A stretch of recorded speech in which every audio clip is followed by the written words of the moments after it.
One of the good things about using GIMP in order to color is that it's very, very convenient.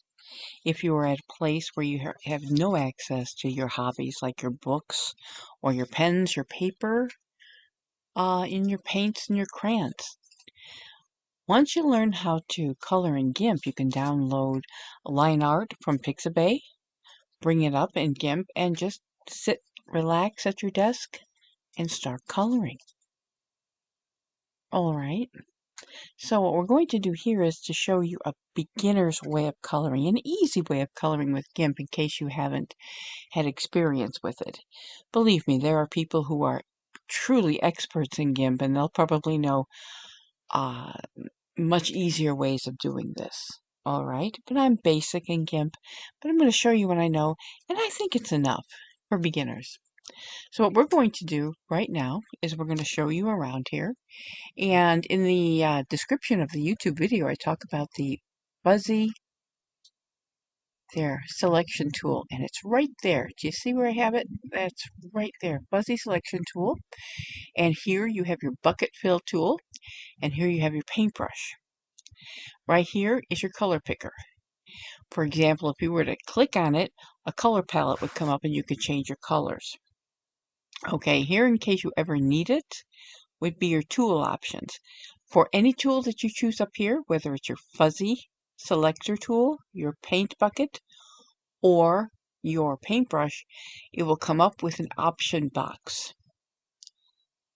And that's all we're going to think about today. You don't need to worry about layers. You don't need to worry about anything. This is very, very basic. So we're going to start by coloring in the stars. Now, how I like to color is I like to make a borderline around my figures of a different color.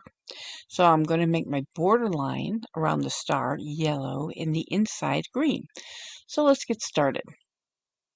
All right, in this small tutorial, you're going to see that I'm going to choose, there I go, I'm going to choose the fuzzy, well right now I'm going to actually change the color for the border. Okay, there we go. I have this going pretty slow so you guys can follow it. And there, I've clicked the yellow, and then I went to Edit and Stroke Selection because that's what I'm going over, the strokes. Okay, so stroke selection. If you see here, it's called stroke line, and the width is going to be 4 pixels. You can make this 6, 10, 20. The wider your pixels, the higher your pixels, the wider your line. So what I did was I made my stroke, and as you can see, okay, I'm going to now choose my bucket. I'm going to fill it using the bucket tool here, and I changed my color to green because the inside's going to be green. All right, see, there you go. And when we go up to get rid of the selection, you see how that works? I've got a lovely star that has a yellow outline and green inside. And I'm going to be doing the whole character this way. Okay, now for the fuzzy selection tool here, and notice I click on the inside because I want to fill the inside. Okay, so I'm doing the same thing again. I'm changing the color to yellow so I can make the yellow border. And here we go. Going to stroke selection and hit stroke. There it is. You can see my yellow right there.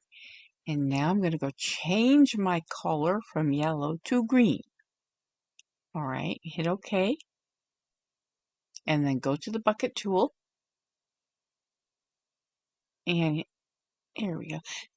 There you are. There you go. We're going to do it one more time. Now, when you go in and you're going to look, sometimes I like to use the brush tool because it's kind of more traditional, you know, to paint like a brush. But we're just going to do the easy thing today, which is the paint bucket fill tool, and we got it right there. We clicked on the inside, and see how easy that was? Now, I think you guys will find it pretty easy, and it's really simple. You just do the same thing, and you'll notice because to, the the video isn't a tutorial, and I sped it up to go really fast. All right, but it follows the same process of making a borderline around the space or the object that I want to color, making it a different color, and then putting my color for the object inside using the bucket tool, but you can also use the brush. And you'll see when you're looking, like I said in the video, you're going to see that I use the brush. So there we go. Thanks for hanging in there. I hope this helped. And truly, believe it or not, if it does seem like new to you, it gets really easy.